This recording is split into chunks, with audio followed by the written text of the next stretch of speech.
뇌졸중은 갑자기 발생하는 질환이긴 하지만 대개 예상 가능한 전조 증상이 반복된다는데요. 신체 한쪽이 갑자기 힘이 빠지거나 시야 장애가 생겨 한쪽 눈의 시력이 급격히 나빠지거나 혹은 갑작스런 심한 두통이 생긴다면 뇌졸중을 의심해 볼 수 있다고 합니다. 갑작스럽게 한쪽 팔다리가 저리고 현기증을 겪었던 남성. 먼저 영상의학과에서 필요한 검사를 받았습니다. 그리고 검사 결과를 토대로 신경과 전문의에게 진료를 받았는데요. 진단 결과 남성의 질환은 일과성 허열 발작으로 증상 발생 이후 24시간 이내에 그 증상이 완전히 사라지는 것이 특징인 질환입니다.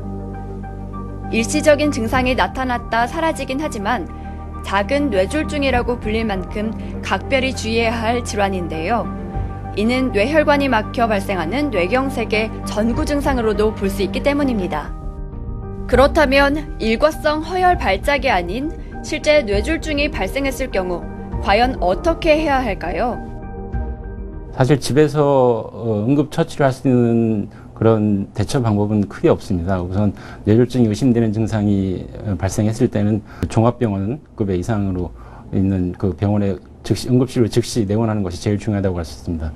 뇌경색 같은 경우는 3시간에서 늦어도 5시간 이내에 병원에 내원하시면 혈관 중재 시술을 통해서 그 막힌 혈관을 뚫어줄 수도 있고 또 터진 혈관은 그 뇌꽈리 같은 뇌 지주막하 출혈 같은 경우에는 그 꽈리를 막아버리는 시술을 할 수 있습니다.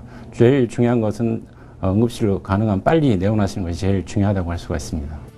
오는 부위나 크기에 따라 예후가 모두 다 틀리다고 할 수가 있습니다. 그런데 우선 중요한 것은 좀 전에 말씀드렸듯이 병원에 얼만큼 빨리 내원하느냐에 따라서 예후가 결정된다고 볼 수가 있습니다.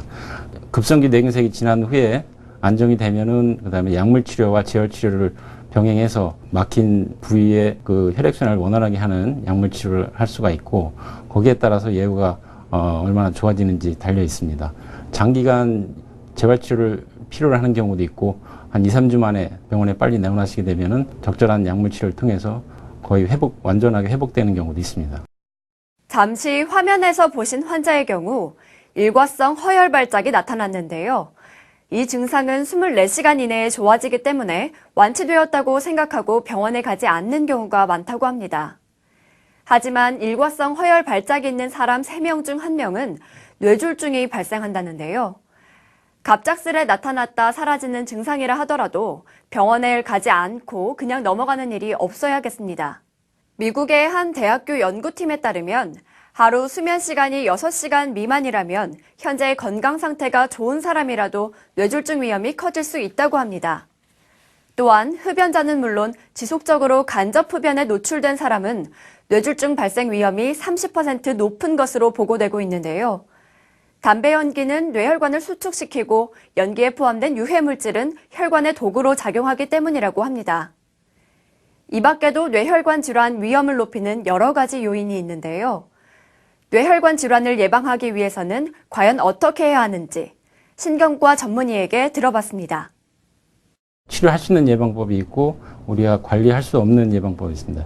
관리할 수 없는 부분이라는 것은 나이가 먹게 되면은 동맥경화 진행하기 때문에 그건 어쩔 수 없지만 우리가 예방 가능한 치료 방법에는 고혈압이나 당뇨, 심장질환, 고지혈증, 음주, 흡연 이런 것들을 평소에 관리하고 무엇보다도 정기적인 건강검진을 통해서 이런 위험자들이 있는지 항상 체크를 하는 게 중요하시고 고혈압과 당뇨, 투약과 심장질환에서는 적절한 정기검진을 통해서 심장질환을 관리해야 되고 금주와 금연이 또한 우리가 관리할 수 있는 위험질환이라고 할 수 있습니다. 그리고 항상 일주일에 30분에서 1시간 이상 3회 이상 정도의 그 적절한 운동을 하는 것이 예방법이라고 할 수 있습니다. 무엇보다도 규칙적인 생활습관과 적절한 운동이 제일 중요하다고 할 수가 있습니다. 언제 어디에서 누구에게 발병할지 모르는 뇌혈관 질환. 누구나 조심해야겠지만 특별히 더 주의해야 할 분들이 있는데요. 혈압이나 혈당이 높거나 콜레스테롤, 중성지방이 높은 분들, 심장이 안 좋은 분들, 그리고 55세 이전에 직계가족 중에서 뇌졸중 병력이 있었던 분들은 특히 더 조심해야 합니다. 어느 날 갑자기 체하거나 답답한 느낌이 세게 들고 걸음을 잘 걷지 못하거나 사물을 또렷하게 보기 어려워진다면 안일하게 생각지 말고 곧바로 진단과 치료가 가능한 병원을 찾아가야 합니다.